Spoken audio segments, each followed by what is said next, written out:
Hey everybody, welcome to Gamehound's Happy Endings. Here it is, Wednesday. I let the show. I'm gonna say we, but it wasn't them. It was totally me. I fucked up. We were supposed to stop at 11:30, so it gives me half an hour to eat. I go to the bathroom, get something to drink, whatever, and just fucking because we were goofed up last week because we had a Google failure, not a Google failure, internet failure, Comcast failure. That for some reason I got it in my head that we were stopping at noon and going on at 12:30. So, like 3 minutes to noon, Goalie's like, hey, we're supposed to be on Happy Endings in 3 minutes, right? I'm like, oh, fuck me. So, I'm going to be eating my lunch while Goalie and Nick and I talk.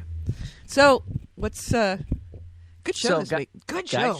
Guy shows up at the rink last night, and he's got his right arm on a big-ass sling type thing. And he said he just had surgery on his labia. Is that right? No. Labium? No. Tibia? No, it's arm. Right. Muscle in his arm. No, the tibia is in your arm. No, the tibia, no, the... It was L something. What are the two bones in your arm, Nick? It wasn't a bone. It was Me? I have no idea. Muscle or something, or a tendon or something. Anyway. Your labia is actually the outer lips of the female genitalia, Nick. I'm Goalie, just so you know. Oh, no wonder why I was familiar with that. But anyway, yeah. So no wonder you didn't know what those were. Yeah, exactly. The meat flaps, affectionately known as the meat flaps. Oh man, I tell you, going right down that gutter. So he's telling me he can't move his arm and this and that, and he's sleeping in chairs. I'm like, boy, that sounds familiar. Mm-hmm. So it was probably the same thing that you had. Rotator cuff.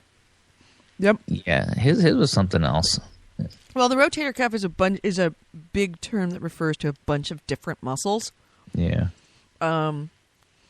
Mine was the supraspinatus, but there's a bunch of different muscles underneath there. It probably was one of them. Yeah, so it was something in there that it's like, well, the recovery time was like 14 weeks. Mm-hmm. So I thought he said labrum or something like that. Maybe. It's not. I don't know. I don't know anything about that stuff. But yeah, you do know about labias, don't you? I do. I've seen them once or twice. So... But so I was like, well, sleeping in chairs. I've heard that story before. Yep, It sucks. Like I said, I apologize. I'm eating. I have to eat. The fibula, tough tibia and feeble fibula, those are in the leg, aren't they? It's the ulna and the radius in the arm. I thought it was Ursula Minor. No. So good show. Yeah, we had a lot of energy. We brought it. We always bring it. Are we going to chop that up into 10 shows? That'd be awesome. I want to catch up with those guys so bad. we need to include happy endings in some of our shows. Yeah. So technically, we're doing 2 shows a week. Yes, we need to skip ahead a few. Should we just make next episode 300? Oh, yeah. Make episode 301. No, 301. Yeah. FUMG. That'd be awesome. Episode 301.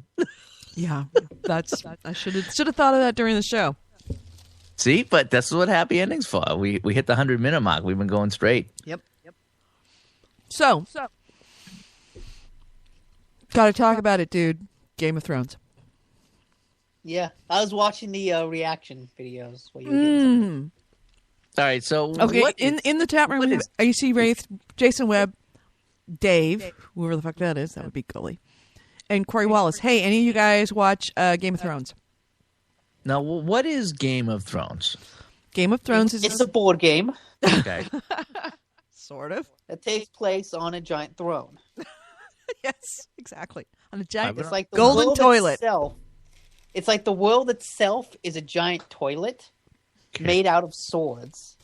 And it's about all these factions battling on the rim. Because everyone wants the land on the rim because that's where the only water supply is. Mm-hmm. And so you've got like factions on the bottom of this toilet in space who are trying to take over the land on the rim because they need to get to the water. All right, enough of that. Game of Thrones is a series on HBO based on books written by George Martin. I think F. George Martin or whatever. Anyway. George R. George R. That's right. George R. R. Martin. The premise is that, well, actually, I'll set the genre. Genre is kind of like fantasy, with a bunch of elements. There are zombies, there are dragons, and there is magic in certain ways, but it all seems to hang together very, very well. It seems like it's, when you describe it, it's kind of schizophrenic, but it actually really works very well. The series is about this world where there are many lands in it, and they're all trying to get to the Iron Throne. And the Iron Throne is this throne that is in the capital of King's Landing that is made of all of the swords that former kings have defeated in order to get to become the king of the land. Essentially, all the other kings of the land, the smaller lands over the time, have been added to this throne. It is all about political intrigue. It is about murder. It is about the game. And biggest characteristic of it is that when you read, especially fantasy books, there's usually a hero and a villain, and you pretty much follow the hero and his efforts to defeat evil. In Game of Thrones, the heroes are not entirely heroic, the villains are not entirely villainous, and the main characters are just as likely to die as anybody else. There is nobody in that show that if they die, the story ends. So everybody is at risk. And last week was the Red Wedding, where what we thought was, and this is going to be total spoiler, what we thought was the going to be the wedding of the good guys to a guy that was going to help them defeat the bad guys. After it's all looking like everything is going so well, and you're watching it and you're totally lulled into believing that this is going to go well. Everybody on the king's side gets slaughtered. Essentially, they've been tricked, and the audience has been tricked, and that's what that show does very, very well. Is it takes all of the usual. Whenever you watch a series, there's all these television cues, little clues that go, this is going to go well. It kind of projects what's going to happen. Game of Thrones doesn't have any of those projections. In fact, it will give you all of those classic signals that everything is going right just before everything goes wrong. Or it will give you all the cues that everything is going to go wrong just before something goes right. So you can't trust. Essentially, the show lies to you using the language of television.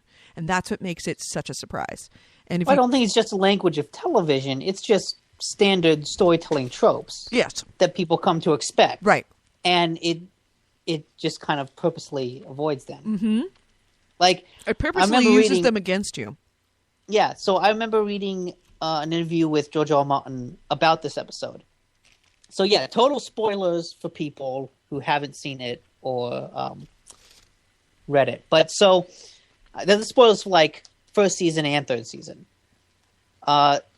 So, at the end of the first season, the supposedly main character, who's the father of this family in the north, gets killed.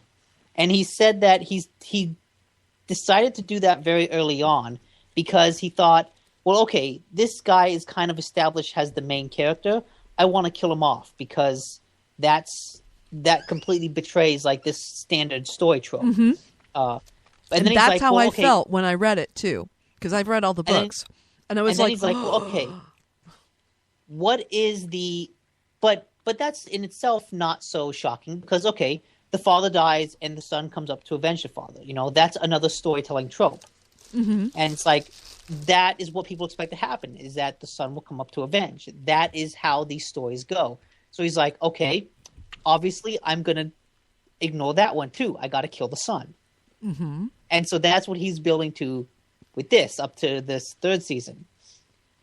And so it's not just like the language of TV that sort of sets you up to expect something different. It's that stories themselves and how they've been constructed and that we've just kind of absorbed them unconsciously over the years. He purposely ignores that structure and goes in the opposite direction. Mm-hmm. Yeah. I think that's what makes it so shocking, is that even though so much of this season and so much of the story has been building to this moment, and it seems so inevitable and obvious when you look back on it, because it goes against the tropes that we've internalized. It seems so shocking and unexpected, even though this is really the inevitable end. And it manipulates us through those tropes, which makes it even more shocking. It makes you feel like, holy shit, I really don't know what's going to happen. Like, you know, I compare it to The Sopranos. Sopranos, a great series. But Tony Soprano had to survive to the very end, because otherwise it's not The Sopranos. There's like 4 characters in it that have to survive. The doctor has to survive. Tony Soprano for certain has to survive. It's called The fucking Sopranos. In the Game of Thrones, the star of the show is the game. So even though you're attached to characters and really attached to characters, you can't feel good about them. You've got to view everything with suspicion, because even the most beloved characters will die, and die in such a way that, and you actually were the one that made the point of it, and we talked about it on Xbox Live last night, or night before last, was that you see things like Walking Dead, and you see characters that are introduced that you've intentionally are made to fall in love with so that character can die. And then this thing, which is a very much bigger thing, where these people are not introduced to play with your heart. These characters are introduced to play with the tropes. Yeah, well, like some of the characters on Walking Dead feel like they're killed off just because, oh, hey, it's shocking. Surprise, right? Oh, I bet you didn't see that coming. But, like, it feels cheap in retrospect, because it could have happened anytime, anywhere, and the writers just arbitrarily decided to do it now. Right. But in Game of Thrones, like, when you think about it, main characters don't die that often. Like, first season and third season, okay. But it's the fact that the deaths have impact. Like, when Ned Stark died, that wasn't just, oh, hey, we decided to kill him off here. That sets in motion a whole other chain of events that completely changes the conflict of the world. Like, the deaths have impact, they have meaning. They're not just cheap ways to get rid of an actor. Nope. And to play with your emotions. It's not about that. It's about the story. Yeah, and that's what's really great about it, is that for as dramatic and as horrible as it is, it's the fact that it doesn't feel cheap or random. Right. AC Ray says, or sorry, Corey Wallace says, no nude guys in there except Hodor. That is so not true. Not true. There's been one other nude guy in the show. Who else? I don't know. It was some random guy who was sleeping with that Tyrell. Yes, Loras? Yes, Loras Tyrell. Yeah. Yes, he was nude. But that's it. So everybody's wondering about the Red Wedding not being, and I think that's what's so awesome. The Red Wedding is not the season ender. There's one more episode. Yeah. And it's like any other series would have made that the season ender.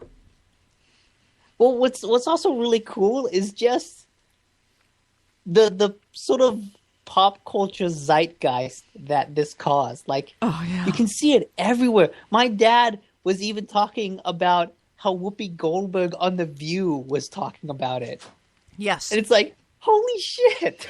And I'm That's really, crazy. really proud of the fact that all of us who have read the series never let it slip. Because we all knew it was coming. We all knew it was coming.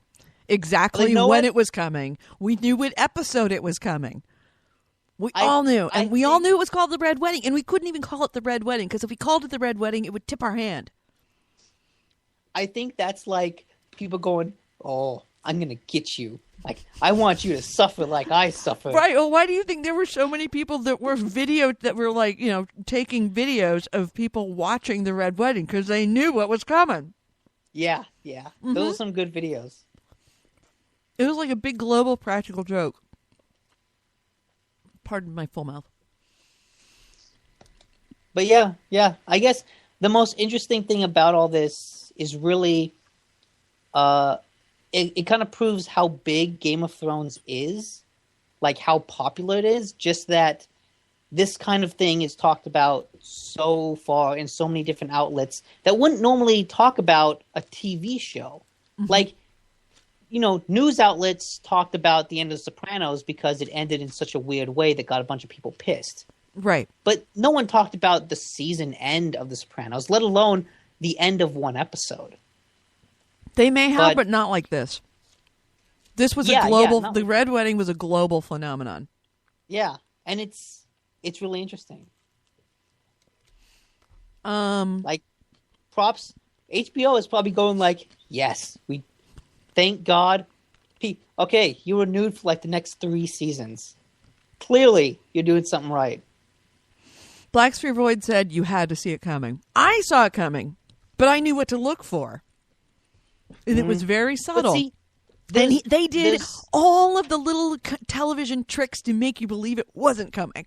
Like, Yes. every single time that they did that, I'm like, oh, you fuckers. It's like, the in other shows, movies and stuff, things like music will tell you what to feel. Camera angle will tell you what to feel, like whether something's coming. It projects what's going to happen. And it gives you a clue as like, this is going to be scary. This is going to be good. This is going to be bad. This is happy.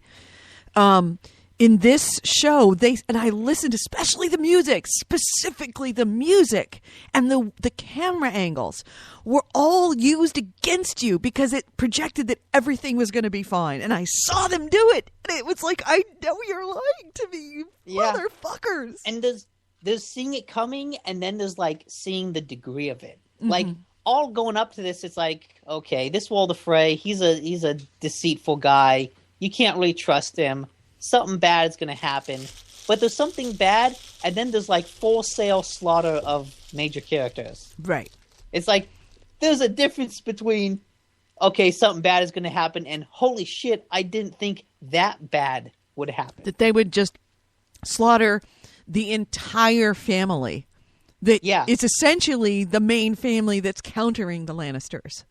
Yeah, it's like, because at the end of it, I was actually sitting there thinking, like, well, what the hell is going to go on with the show now? Mm-hmm. Like, it feels like the central conflict of, this war in the North has ended. And it's like, well, shit, what's going to happen now? How can the show go on? Yeah. It can. And that's really exciting because the show that I was watching has ended. And what's going to continue from here is like different stories are going to take the center focus. Right. And that's really exciting. And that this event is going to significantly alter the balance and the story. Like Ned's death put into play a series of events that could not have happened had Ned not died. And this is going to set off, set off a series of events that could not happen unless everybody 'cause dies. It's interesting. The whole reason that we're at this point is because Ned died. Mm-hmm. Like, if that hadn't happened, the rest of the story would have played out rather completely differently. Much nicer, Right. but very differently. And the whole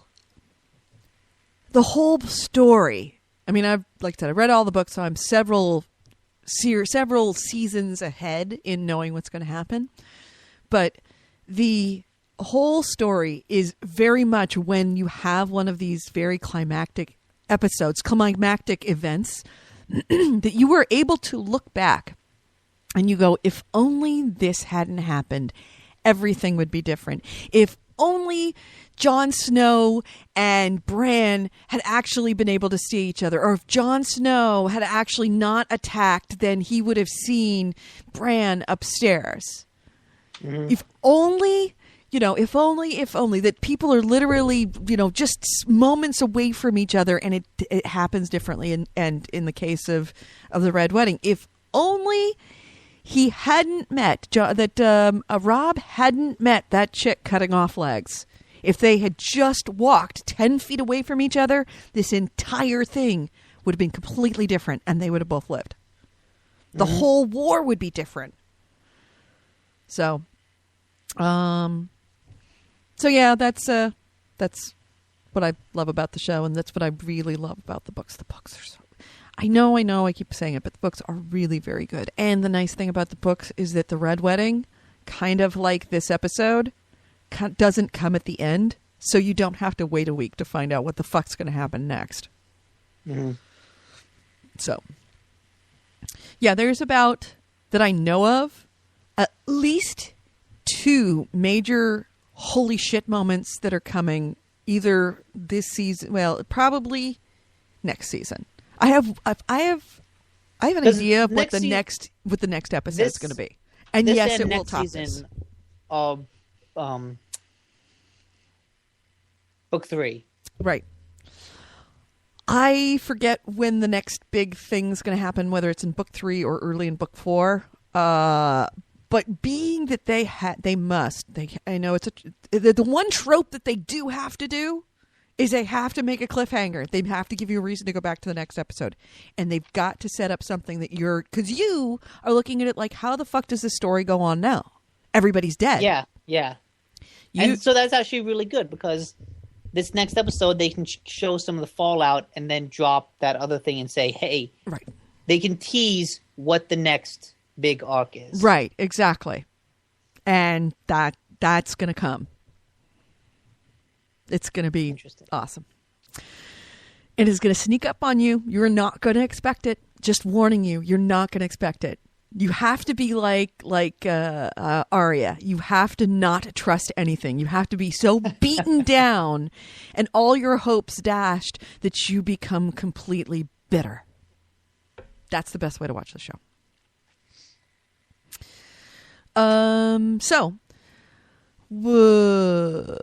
Black Street Void says, I saw it coming, but I never read the book. It just makes sense. You're a smart man then, because these things, that thing was pretty well subterfuge. Yeah. Yep. I don't think a lot of people, well, I think most people, if you get a chance, go to YouTube and look up Red Wedding Reaction Compilation. And there's a video of, and it's mostly women, of course, but it's like whole groups of people, or just one video after another at the beginning of the Red Wedding scene and at the end of the Red Wedding scene, and watching people like screaming at the top of their lungs, and like the screams getting louder because, of course, the very last moment is so well filmed. That was fucking art. That was goddamn art. That very last moment where it was literally 3 seconds too long for it to be standard. And it was awesome. It just was the most brutal thing I have ever seen on television. And it was all about timing. But yeah, the whole and then watching, of course, the girls just screaming and crying and fuck this. I'm never fucking watching this fucking show again. Fuck this thing. I hate this show. And just like standing up and just like crying, bawling their eyes out. No. And the thing is, I knew it was coming. It was hard for me to watch. It was really hard. And I knew what it was, and it was still hard for me to watch and made me uncomfortable. So I'm thinking... That's what I've heard people say. And that seems like evidence of a well-directed episode. Well-directed scene. Oh, my God, well-directed scene. Well-directed... Was it harder to watch than watching Princess Leia kiss Luke Skywalker before they knew they were brother and sister? No, but no. You knew it? No. Oh, no. That was totally, that was nothing. No, this...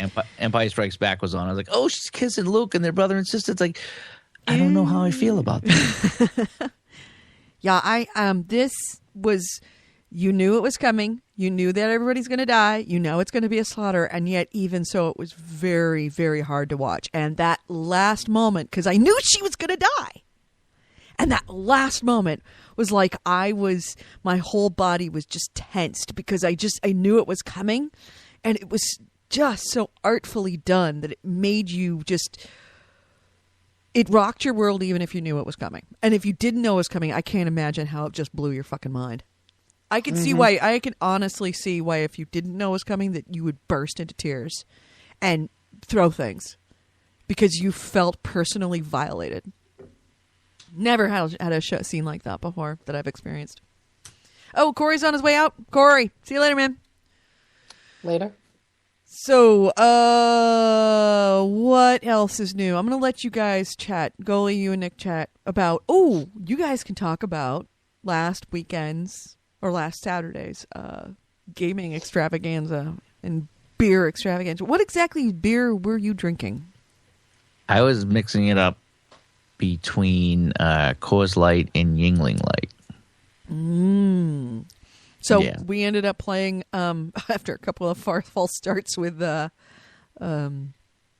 4 Dead. Yeah, we ended up playing. Although we did play some Left 4 Dead, and that was really enjoyable. It was because we played a little bit of both. We played some co-op, then we played some of the monster mode there, and then I love when we were doing that final level where you have to fight off the waves, and as the car comes driving up, the armored car, goalie jumps down, and he's like, "I'm jumped down here. I'm going to get in here first. And then the door opens, and I don't know what he's doing outside. But the three of us run in, and goalie's left outside like, wait for me. I was right there. The back door open. I was like, fuck you guys. I'm out of here. And then I don't know, like I said, I don't know if the zombies came or something happened, but all of a sudden, you guys are like in front of me, and I couldn't get on the damn thing. And we're like, goalie, get on the goddamn car. I don't think everybody made it, though. Somebody didn't make it, right? No, we made it. We didn't make it? Yeah. I think there was one part where we were playing with some AI, and the AI kept. I think it was me and Edie on a team, and you were the monsters, and we had 2 AI members on our team, and we were inside the safety thing, and one of them was out. The old guy, Bill, was outside, and he was hurt, and we're like, "God damn it, AI, just get inside!" And then the AI Zoe ran out to help him, and we're like, "Oh, fuck. Close the door. But eventually they both came back in. Yeah, that was fun. I love that Left 4 Dead 1. That was fun. And then we switched over to, we were going to play Horde mode on Gears of War 3, but then we went to Beast, and that is so much fun. Yeah. Edie loves being the healer there, the whatever that thing is there. Cantus. Yeah, she loves being a Cantus and healing everybody. And it was funny. She's like, if you guys all go as tickers or wretches, I can't help you. So she's like the Cantus being all useless while we were all being tickers. It's like, okay, Edie, I need you to be the Cantus. So, nope, I'm a ticker. And it's like, okay, I'm a Cantus now. Oh, but now I'm a ticker. I'm just blowing stuff up. It's like, we need to organize when there's a Cantus and when there's something that can be healed. Yeah. Oh, that was getting pretty late into the night. Yeah. That was many beers in. That was pretty fun though. That was a good time. We the ticker is awesome.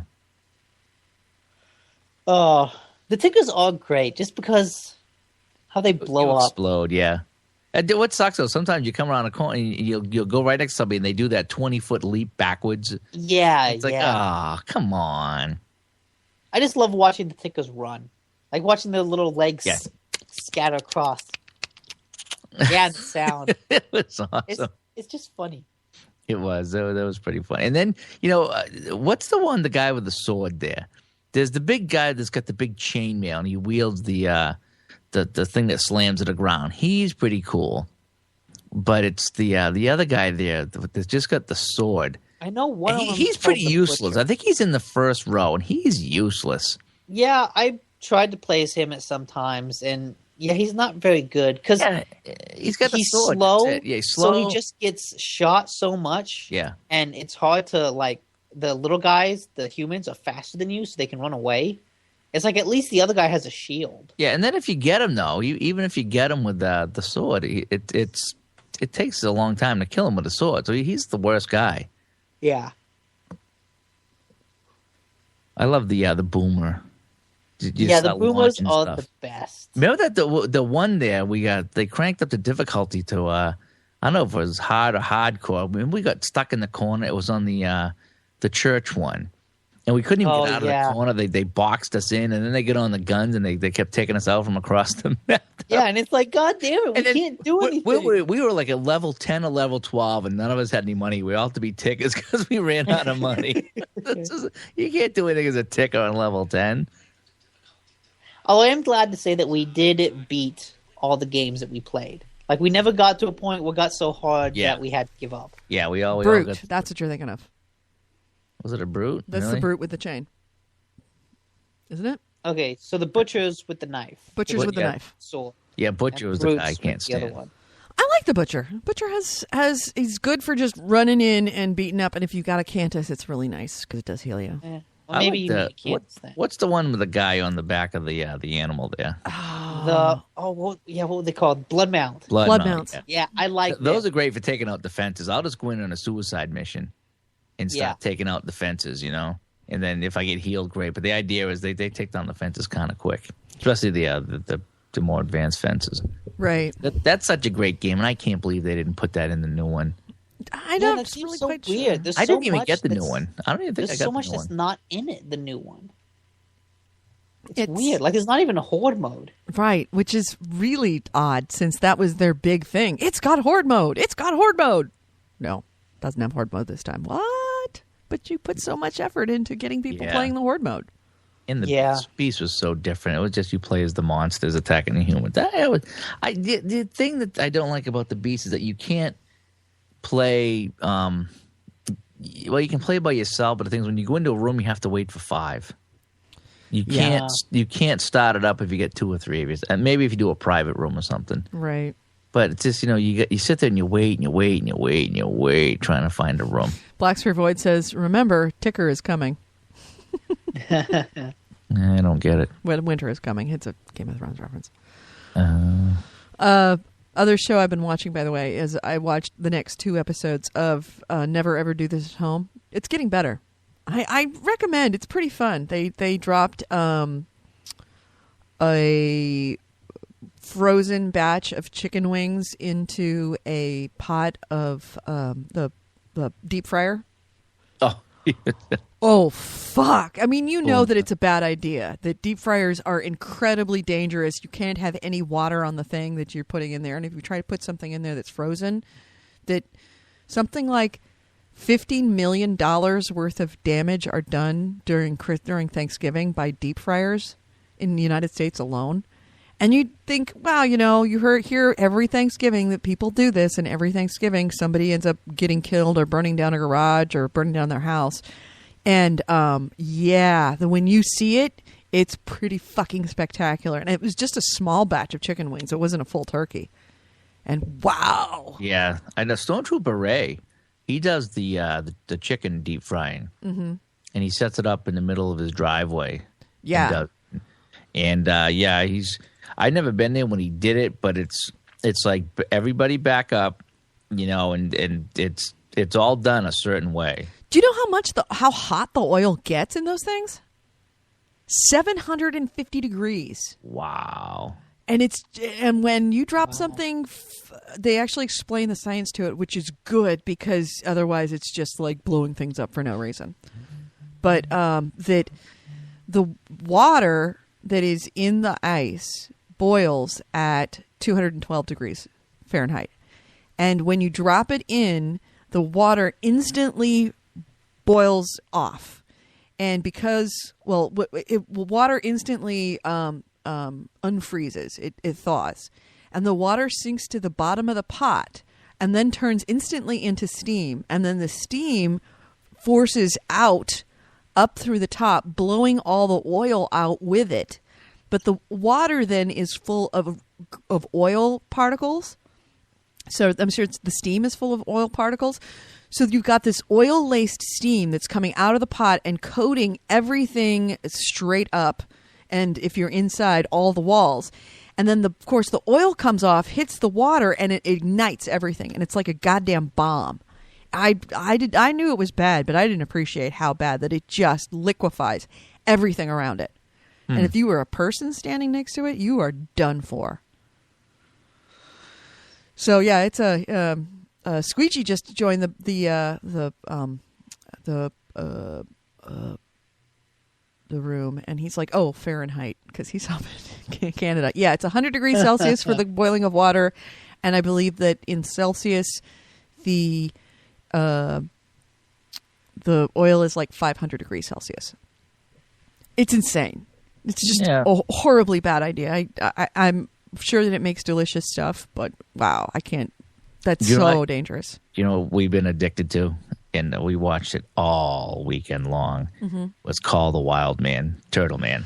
I can't even watch. Live action. I can't even watch that. Oh, it's Love some toothless motherfucker who likes to get squirted on by skunks. It's another NASCAR type of show where you just sit back and you don't think and you just relax and you just enjoy it and smile.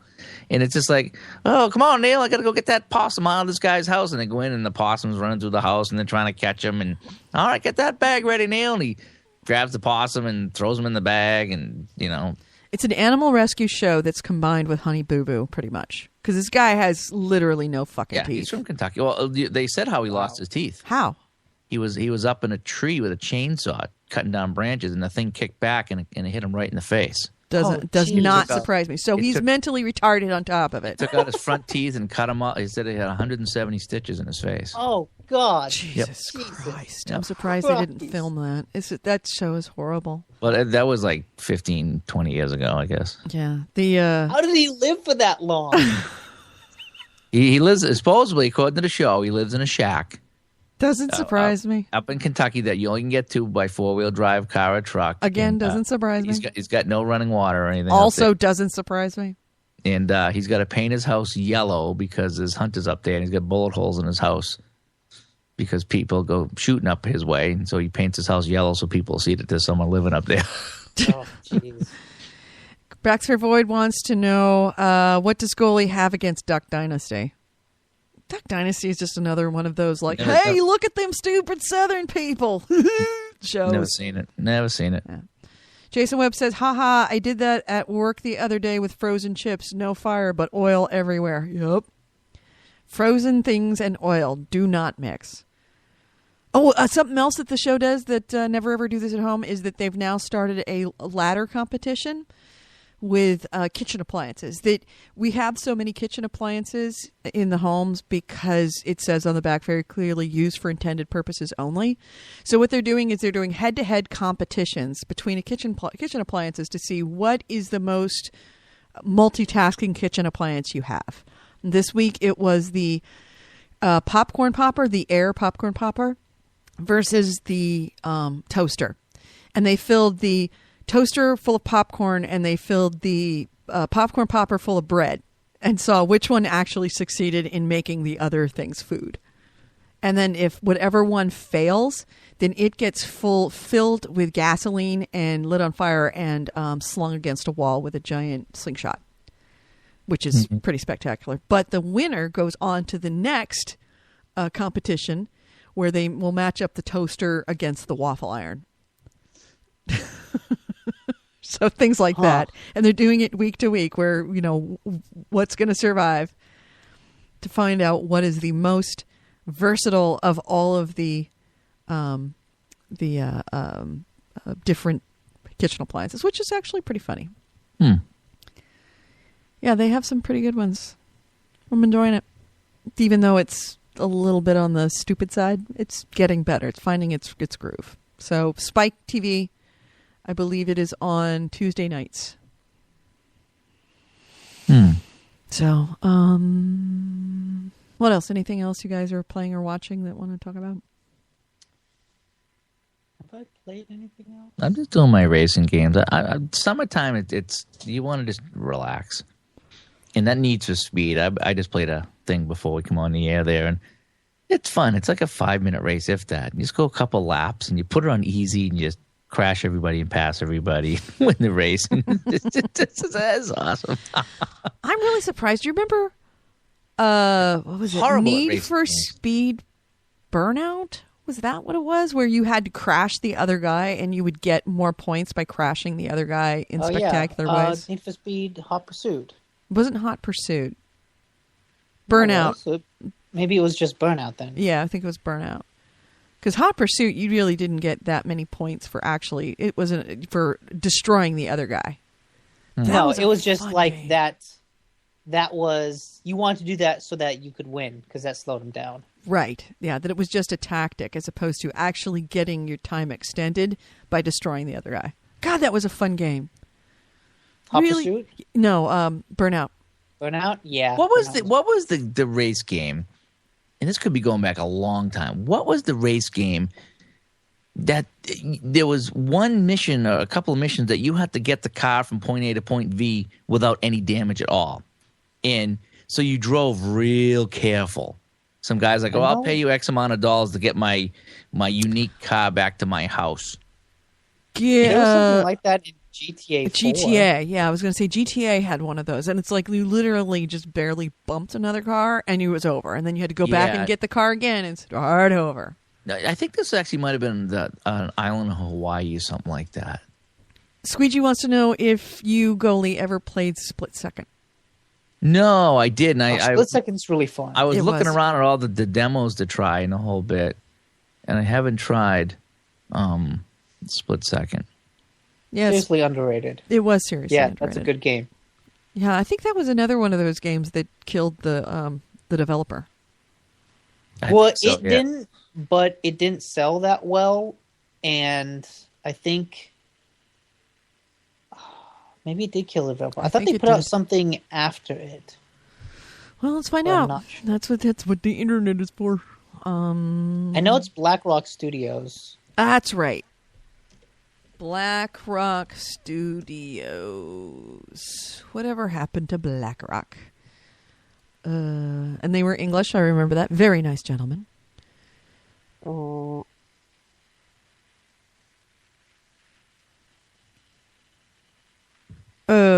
They made Pure in 2008. No, 2010 was their last game. That killed them. I found that the older race games are funner. Maybe it was Test Drive Unlimited. Tor Johansson's in there. I think you are right. I think it was Test Drive, and you had a couple different missions like that. And I found that the races were just—I don't know if it was lame or high, but I ended up getting rid of that game. But I remember that one mission that I played. It's like you got to get it from here to here, and you have to drive real slow. Because, like I say, if anybody hit you, you were in trouble. So you just kind of did the speed limit. It took like 5 or 10 minutes to do this mission, but it was different. It just was a nice slow pace. Yep. Yeah. Disney Interactive shut down Driver 2. BlackRock Studios. No, you want a good racing game? Driver San Francisco. I really have to fun. pick that up. I really have to pick that up. Because it was when I played it as a pre-E3 demo, had a great time with it. Holy cow! Driver 2, 2000. 2000? I'm looking. Yeah, November 16, 2000 was one of the articles here on Driver 2. Oh, it's on original PlayStation. No wonder why. Holy guacamole! Wow. Yeah, the original Driver. Yeah. Okay. Yeah. Is So we old. won't be checking that one out. Thanks anyway, though, Jason. But the Driver franchise is good. Like San Francisco, yeah. Highly recommend Driver San Francisco. Yeah, you Right. might want to pick that up.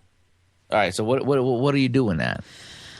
It's a racing game, like along the streets of San Francisco. Mm-hmm. But what's really cool is that you have the ability to jump out of one car and into another car. And so you'll have these, like, you get to use that power in various ways.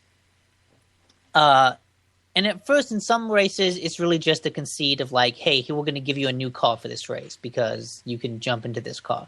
But in other races, it's really cool where it would be like a team race where it's 2 versus 2, and the 2 cars on your side have to finish the cars on the other team.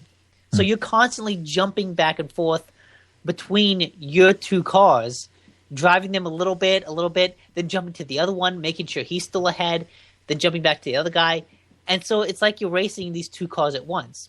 And the AI is good enough so that if you get in the lead with one of the cars and you jump to the other one, the car that you were just in is not just going to hit a wall. Like, it's going to keep driving and it's going to stay in the lead for a good amount of time, like just long enough that you can kind of get your other guy up there. And there's some other great moments where you have to protect some cars, like you have to protect a cop car from these like suicide people. And so you have to jump into civilian cars and purposely put yourself as like a barricade. So you got the suicide car trying to run into this cop car.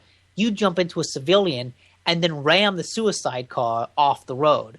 And so it's a really great concept, and it's done really, really well. Well, when you pop out of the car, everything gets slow motion, and so you can then browse around and choose which car you want to jump into. Yeah. And they have a multiplayer where there's a capture. Essentially, it's tag. They do. I never actually played the multiplayer. Oh, really? That's how I played it, and it was tag, where you're in a car and you are it, and everybody is trying to tag you, and you're running, but you can jump from car to car to car, all the civilian cars. So you can literally jump from one car to the other, and people are trying to catch up with you. So you might be right on the verge of tagging somebody, and you tag them by hitting them.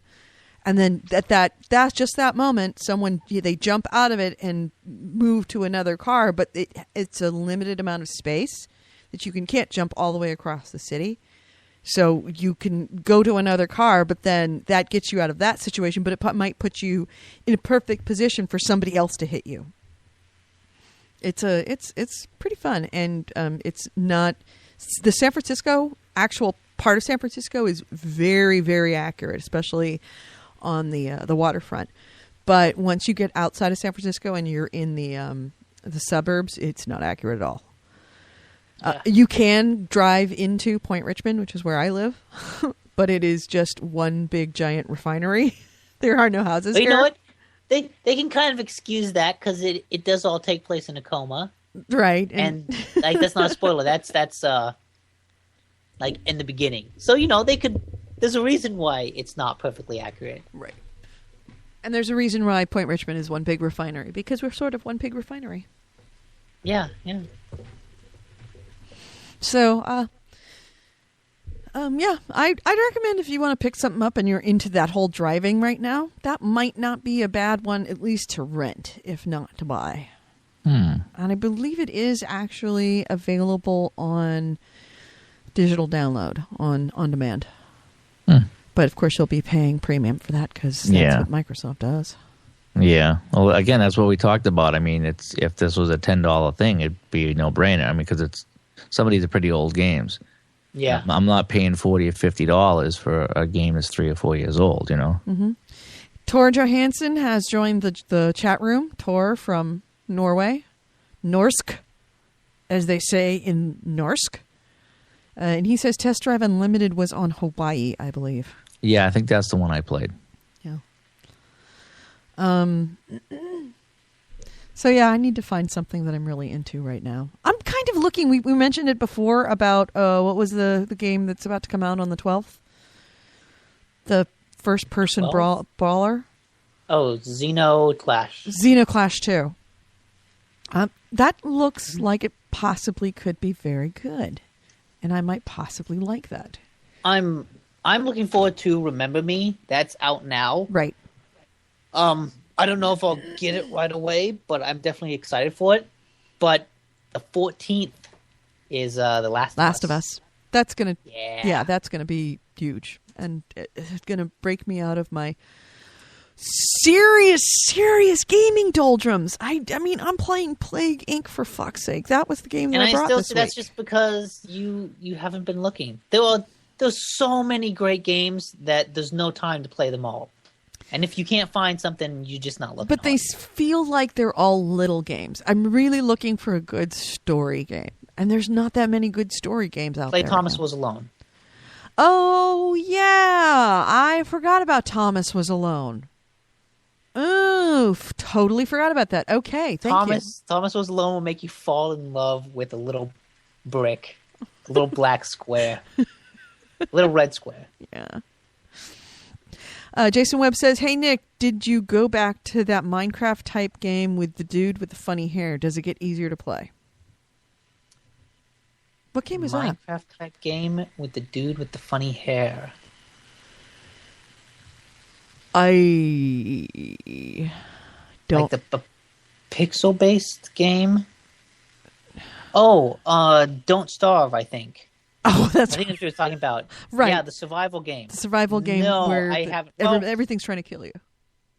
I went back and played a little bit of it. Motherfucking God. See? This is so I love achievements. Mm-hmm. And the Steam trading cards are just the next level of bad. But in a good way. I went back and played Don't Starve because you can get some Steam trading cards for it. And so I played a game, got a trading card, and then I just left it running for like 2 hours so that I could collect some more trading cards from it. Because I just wanted to get the Steam trading cards. That's horrible. But it's fun. It's kind of cool. And it did make me go back to it. And yeah, that game, it's kind of cool because they're definitely adding more to it. There's a cave. Like, I found a cave entrance. And I didn't find that at all when I was playing it before. And there was even a little message that said, hey, caves are kind of in beta right now. We don't have all the stuff added. Just FYI. But it still let me go into the cave and explore the cave. And I got completely fucked up by cave spiders. And I died. Like, well, that's it. I died. Just got to start over. But, so, it's still a brutal, nihilistic game where the only ending is death. But they keep adding new stuff to it. So Thomas Was Alone did you play it on PlayStation 3 or on Steam? Yeah. All right. I think it's out for the Vita. It is. It's out for the Vita and Linux and for the Mac, for Windows and Mac OS X. So, yeah, it's actually out playing natively, not on playing natively. Actually, it looks like it came, PlayStation 3 and Vita came out in April. And then originally it was a Windows game. I'm assuming that was on Steam in 2012, July. Yeah, it came out a while ago. Yeah, all right. I'll pick that up. Took me a while to get to it. I just have to get myself, gird my loins and start playing Steam. To this game called Mars Warlogs on Steam. And I don't know what exactly making me want to play it, but it looks kind of like a Witcher-esque game, RPG, but takes place on Mars. And it looks like it's cyberpunk? Yeah, kind of cyberpunky, and that just sounds really, really cool, and I'm really intrigued for it. I'm waiting for it to go on sale, and then I really want to play that. Ooh, Destructoid gives it 2.5 out of 6 stars. 5 out of 10. 6 stars. Well, it's because I'm just looking at what Google does, and on its front page it just gives stars. 5 out of 10. Jim Sterling. So take that. I found myself really looking forward to interesting games, even if they have a bunch of flaws in it. If there's enough that's kind of cool there with the story, I'm totally in it. Mm-hmm. When I bought Elemental, I also bought this game called The Swapper because I heard great things about it, and it's only $11. I haven't played it yet though, but I'm hoping to do that this week. Tar Johansson gave out just now a Steam key for Little Inferno, and Squeegee's going to pick it up. Squeege, play Little Inferno. Oh my God.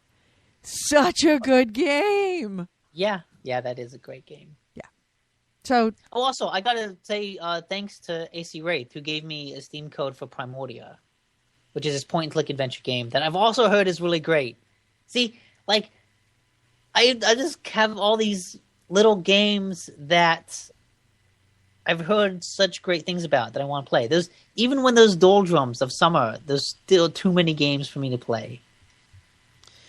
I also want to point out, since we're talking about Steam, and I have to pull it up. Hold on a moment. You stupid phone. All right, so on July 25th, set your calendars. What day of the week is that? I'm pulling up my calendar. When is July 25th?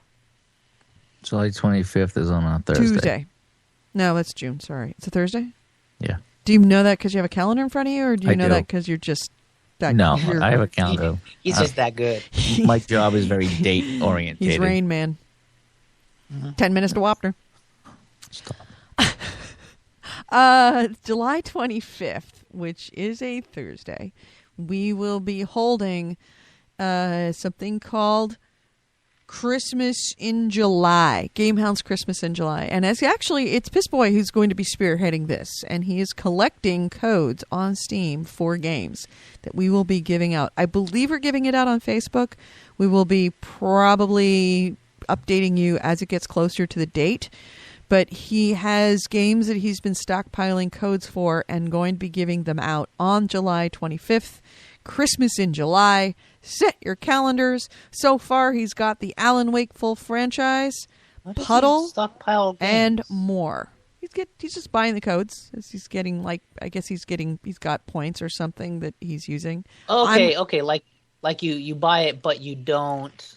You say like have a code for this is a gift or something like that. Right, exactly. He's buying gift codes. Okay. And I'm going to have gift codes. I'm going to buy a bunch of them as well. So we are going to be giving out a metric fuck ton of... Which is a lot when you consider that it's things that, digital bits don't weigh that much. Right. I believe the conversion is 1.6 fucks to a metric fuck ton. Mm-hmm. English fucks. So anyway, it's going to be a lot of games on Steam that are going to be giving out on July 25th, Christmas in July. Oh, Tor, did you just hand out a Thomas Was Alone code? How do you have this? Is anybody else going to take that? Because I'm totally taking it. I would totally take it right now. Tor Johansson is making Christmas in fucking June right now. Do people just have like random codes? They're like, yeah, I got this. Tor, how do you have all these codes that you're just handing out? What kind of weird ins do people have? Did you see what Piss Boy just put up on Facebook? No. Rhode Island has netted over $700,000 from the ongoing sale of Kingdoms of Amalur. No. Yep. 700,000? Steam sales of 2012 role-playing games have reached six figures for Rhode Island, so they're getting some of their money back. Wow. I'm writing down this code that Tor just put up for Thomas Was Alone. I just put it in. Why don't you just copy paste it? No, I didn't. You cannot copy paste from the chat screen, unfortunately. Oh, that's right. Yup. Oh, they're leftovers from the Humble Bundle. See, that's what a lot of people are doing, is they're buying the Humble Bundle and then they're just holding some. Huh. I can highlight stuff. You can? Yeah, I just highlighted the Humble Bundle link. Yeah, I can too. I can't. Nobody loves me. No. Yeah, I that's copy weird. it. Yep. But I have it open in Dear Esther, Safari. Thomas Was Alone, Little Inferno, Awesome Knots, and Capsized. Wow. And then, oh my god, you get Hotline Miami, Proteus, Tiny and Big. Well, what's Jesus? Yeah, God, they do Humble know how to Bundle. hold sales at Steam, don't they? Well, that's the Humble Bundle. I mean, they not knew so how to much bundle. Steam. Yeah, they bundle well in Humble Bundle for Steam That games. they do. Yeah.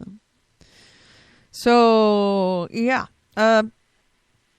Okay, Squeegee, did you just use the Thomas Was Alone code again? I just want to make sure that you did that because otherwise I won't put it in. And if it will, I will use it. Oh God, for Awesome Knots now he's putting it up. You guys, if you're not listening to the our Spreaker.com feed, our happy endings, if you're listening to this off of our website, then you're a fool for not coming in here because seriously, there are Steam codes going out like a crazy mofo at the moment. So No, that makes sense. Like if you just pay $6, I'd get a code for an extra thing for like Dear Esther, Thomas, Little Inferno, and Hotline Miami, and Tiny and Big. right. Like those are 4 games I already have, but those are 4 games you get practically for free with these 10 others. Right. Humble Bundle's a good thing. Wow. Um, Wow, indeed. Let's see, I was just about to mention something else. Oh, and also, if you are listening to this either in the chat room right now or in the future on demand, either through the website or through Spreaker.com, I have just hooked up this feed as a Gamehounds Happy Endings feed on iTunes. So I'm just waiting for iTunes to approve it, and when that happens, then I will be able to, you will be able to subscribe to Happy Endings and have it digitally delivered through iTunes like you're used to getting. And I'm trying to get a provider page on as soon as I get that one up. A provider page on iTunes. I don't know if you can subscribe to a provider page and it just downloads everything that comes into that provider. But since I've got more than one podcast, I can actually bundle them through a provider page, which is the solution I have because we were trying to figure out how to get Spreaker onto iTunes. And this is how we're going to do it. So, excited about that. Keep your eyes open on iTunes for Gamehounds Happy Endings. And when it happens, I will definitely put it up on the Facebook page. I will definitely put it up on the website so you can subscribe. AC Wraith says, I have a few Desura codes as well. What's a Desura? It's a game. No, it's a platform like Steam, but more indie. You can get things like kind of has the in development. Oh, I did not know this. Why do I not know about Desura? I don't know. I'm an idiot. What else is new? All right, Will, ladies and gents, it's been an hour. Yep, time to move on. Yeah, I've already actually gotten up and peed and eaten lunch. By the way, again, apologizing for eating lunch. I got my times off. I forgot we have to quit at 11:30 so we can podcast at 12, and I was thinking ending at 12 and podcasting on 12:30. So, I'm an idiot. Again. So... First off, if you are listening to the show through Spreaker on demand, then please do me a favor. Go to gamehounds.net or to iTunes and look up Gamehounds, and you can subscribe to our regular show that is far less rambly. Because this is super ramble time because it's after our regular show. It is. Just randomly go from Game of Thrones to game night. Right. To Steam code giveaway. Well, we had a great ending to Happy Endings last week when you were choking. Oh my God, I got to go back and listen to that. But that was a classic. Hurry up, end the show. I'm choking. Well, let me get you a towel. I've been here before. I'll hold your hair. And Nick was just sitting by like the girl that dropped the gun. That's a good description. Like. That was great. So yeah, do check out gamehounds.net or Gamehounds on iTunes. And hey, if you guys are listening in the chat room or if you're listening to this after the fact, just checked our iTunes page because it's been a while since I've been there. And we have not had a review of Gamehounds in a very long time. And it would be awesome if you could go in and review us on iTunes. Tell us what you think, good, bad, or indifferent. We do listen. Feedback from you is important. It helps us make the show better, both this show and the regular Gamehounds show. So do that. Also, if you want to email us, gamehounds.net, we do have on our regular show text lines that not so much important here on the Spreaker show, but on the regular show, it's super important. We have the voicemail line, which is 530-55-GAME5, and our text line, which is... Well, the text line would actually work because not everybody can be here in the chat room. So some people might be listening on their phone or something like that. So, I mean, yeah, they could send us a text. And if I get it while we're recording, we can mention it. 304-300-9889. Put that in and save that as Gamehounds text on your phone. Yep. And don't forget July 25th, Christmas, Gamehounds Christmas in July, courtesy of Piss Boy. And yeah, I guess that's it. Gentlemen, thanks again. Good show. We didn't get silly after 100 minutes. Yeah, we didn't get silly today. I don't know what it is. It's just not a silly. Have we reached 100 minutes though? Yeah, no, we've reached 100 minutes because we podcasted continually this through, one. Yeah. I'll start it off for you if you want to start a giggle fest. I know something's going to come of this. Maybe not. I'm still wearing my pajamas. I'm wearing my jammies. No, Yeah. doesn't do it for you. No. I'm gonna go stuff my mouth full of marshmallows. I think. Do you We're really all, still we're do all that? still just down from the Game of Thrones episode. We're just still recovering. Yeah, it's gonna take Not a in a while. laughing mood. No. No. I kind of want to watch next week's episode with you, Nick, just because now that the Red Wedding has kind of happened, I kind of feel like I want to be with my brethren for the next episode. Okay, I'll watch it. Sunday at 9. That's when I do it. Yep. All right. So, all right, gentlemen, AC Wraith, Wallace Fury, which would be Corey Wallace, Tor. Yep. Tor Johansson, Black Sphere Void. Can we call him Thor? Will he get Thor. mad if we call I him don't- Thor? Because that would be so awesome. I am Thor. He's gonna be Just one he's- letter off. He's gonna be the Game Hound's Thor. I'm gonna call him Thor because he's so awesome. I am Thor because I walked so long. The other person that was in the room was Squeegee. Who else was in? If I forgot your name, and this is Jason Webb. Jason Jason Webb. Webb. Jason Webb. Thank you. Thank you for joining us in the chat room. Hey, if you're listening to this show, see if he said Torj as I approve. So he is officially Nice. Thor, Thor Hey, of Norway. Do you know why women in Norway wash their clothes in Tide? Why? Because it's too cold outside. No! What the fuck?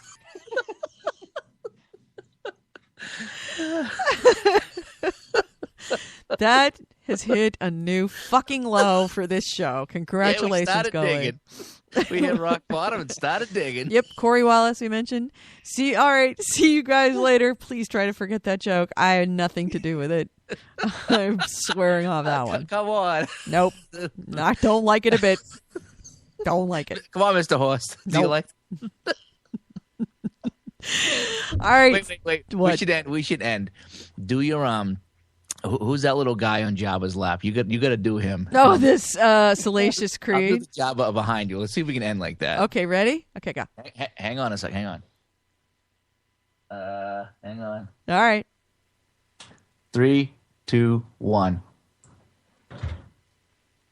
Well, Jabba has to talk first, and then Salacious just like backs him up. He's the exclamation point. Nick, say something, and we'll come in and laugh at you. Hi, I'm Nick.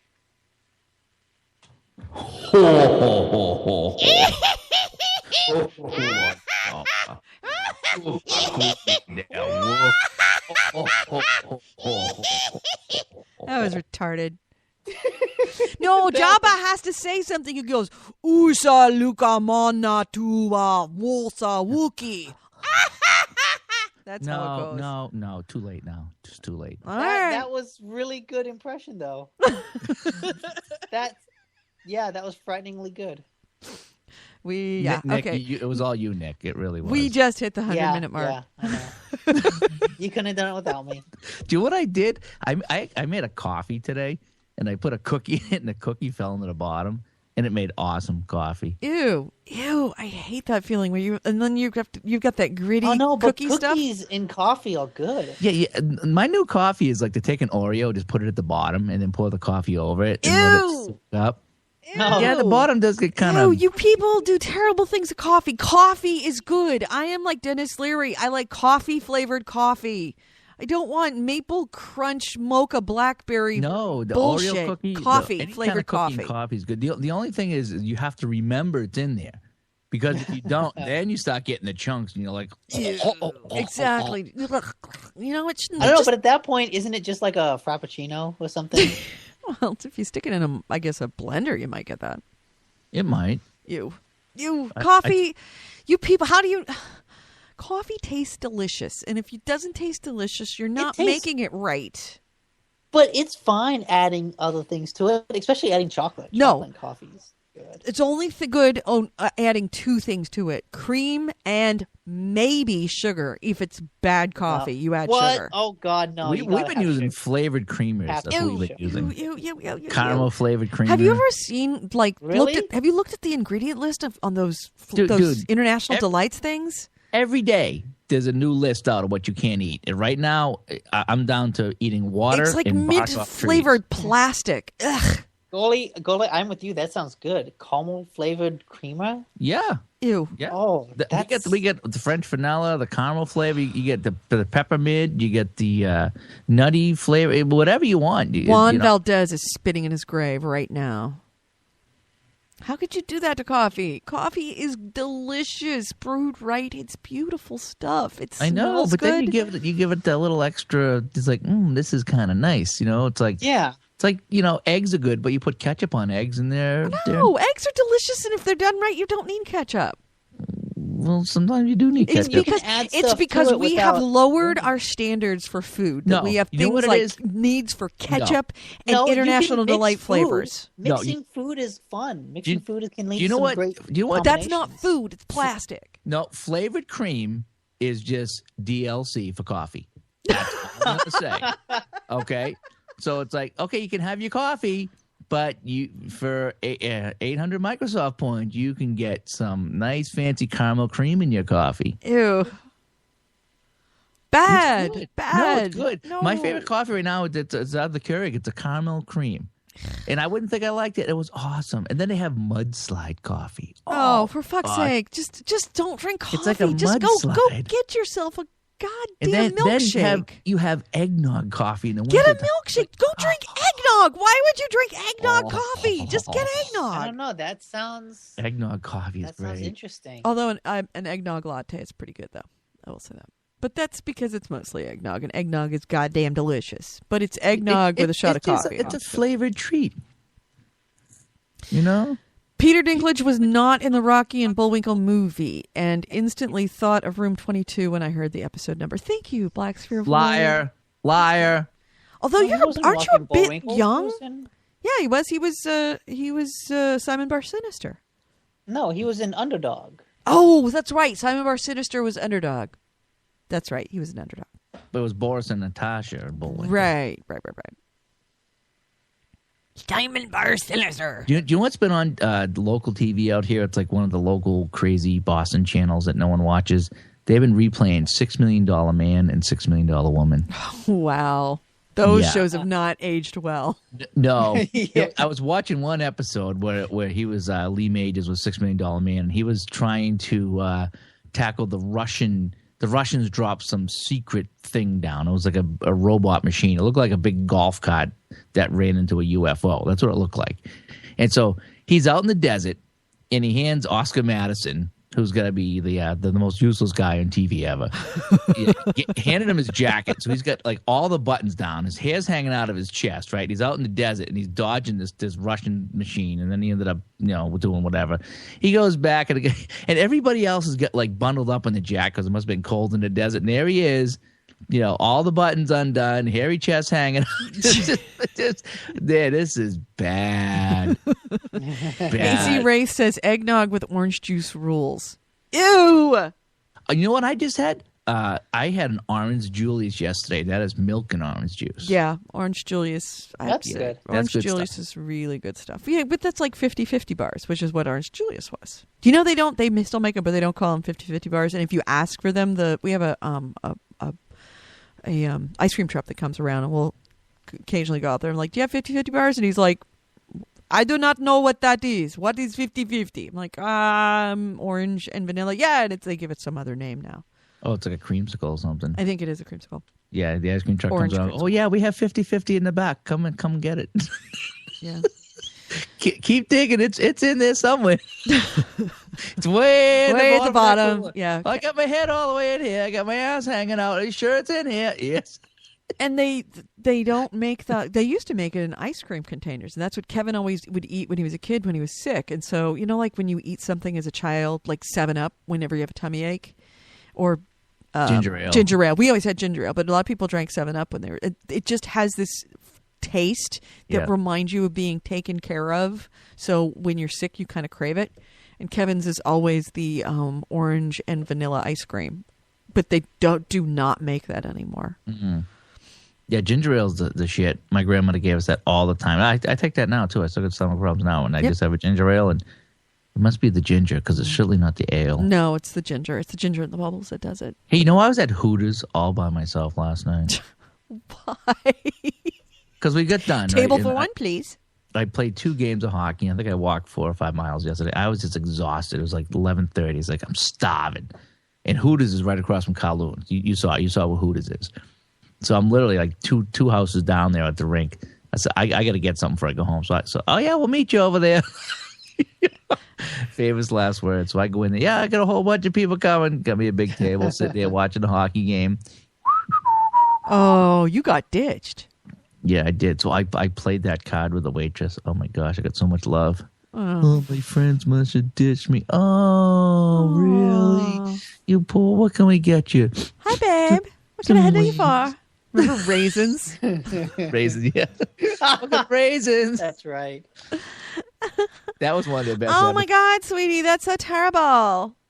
Maybe you can come over and you can watch The Exorcist on DVD. Love to, hon, but I can't tonight. But I really like you. Okay. By the way, can I borrow some money? Come on down and have more money. Oh, I spent my allowance already. That was a fun one. Yeah, that's such a. Most people that come in here are dorks, but you guys are pretty cool. She pulled one of those on me last night. I was like, really? I'm pretty cool. Jason Webb wants to know, does Goalie have a creepy mustache? Only when he grows one. Yeah, don't ever grow a mustache, man. It's you look like a child molester. Did you ever see the mustache I grew last year for the benefit? Yes, I did. It was bad. It was Ron Jeremy bad. Yeah, it was child molester bad. It was. I Nick, didn't even like it. Have you ever had a mustache? No. Have you ever shaved? Yes. Yes. Not just legs. No, not just legs. Well, I double dog dare you to grow a mustache.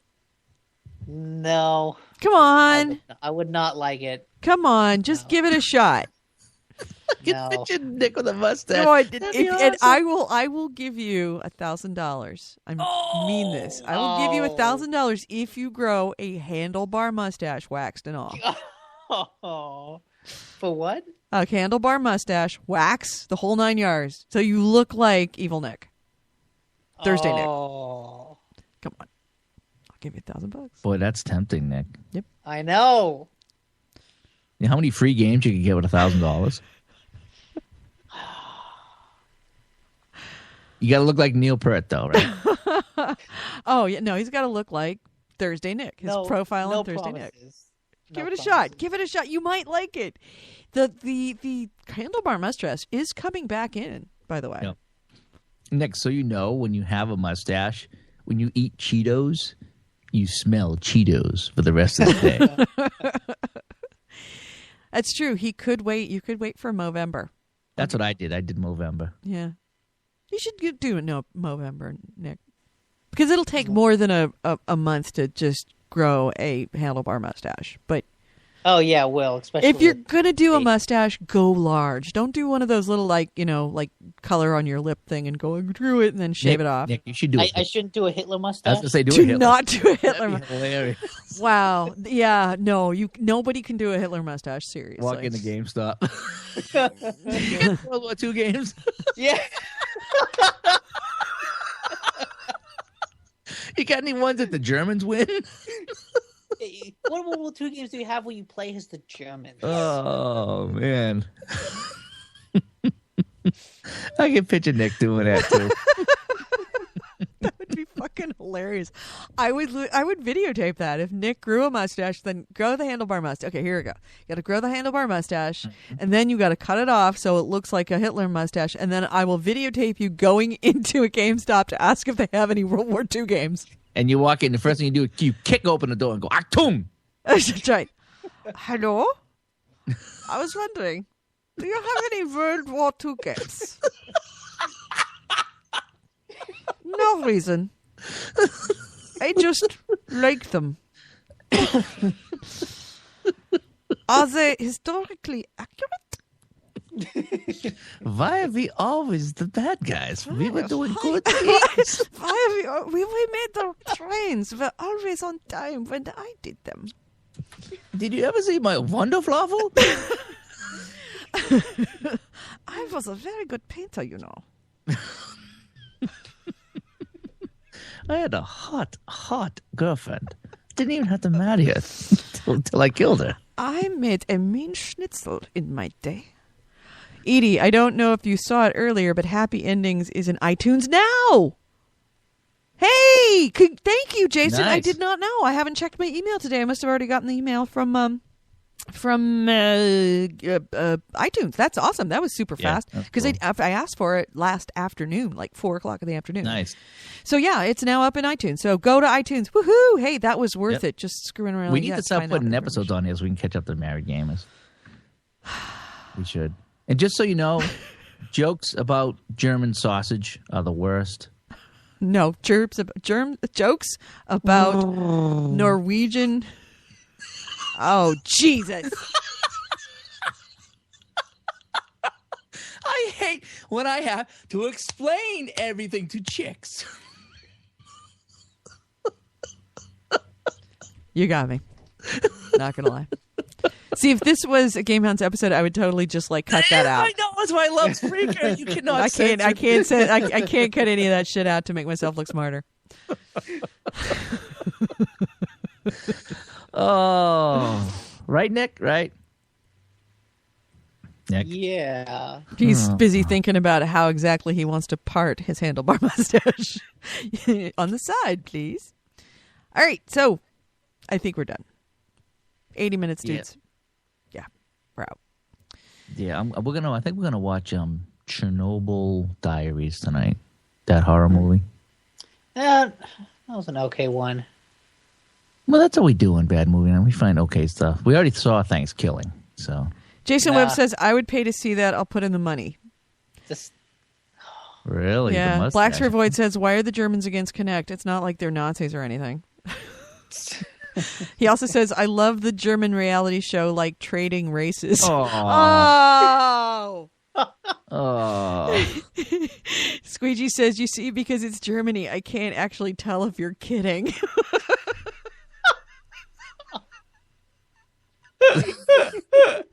Blacksford Boy goes, kidding, I'm kidding. Wow, we should do that. We should totally come up with a whole bunch of reality shows for Germany. No. The Germans are lovely people. We need them as audience, my friend. If we had, come on. The Norwegians have been our buddies. Germans could be our buddies too. Germans could be our buddies. We are taking their beer is warm. We're going one blonde country at a time, taking over the world. And we started with Norway. Next is Sweden. They need cold beer though. Sweden. So you're just gonna go drive across Europe, taking over each country one at a time. One at a time, just stamping it with Game Hounds everywhere. So, all right, I'm going. I am cutting off this feed. You guys can sit here and talk and smell each other's farts, but I'm leaving. Oh, imagine if the internet could do that. That's what the Smell-o-vision? Connect. And now you don't want the Connect, but you do want Smell-o-vision? Where you could share your farts with somebody?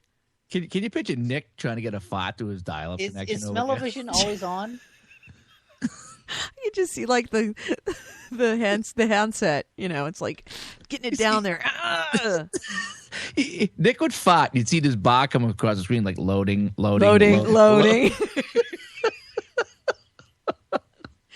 Server access denied. Oh man, talk about a shitty internet connection. Oh, see, I got that one. Hey, we have 602 followers on our Spreaker page. That is awesome. Yeah. Hey, all you Spreaker followers. I don't know if you all listen, but thank you so much. We do like you for doing that. All right, so I'm cutting this off. Cutting this off now. In 3, 2. No.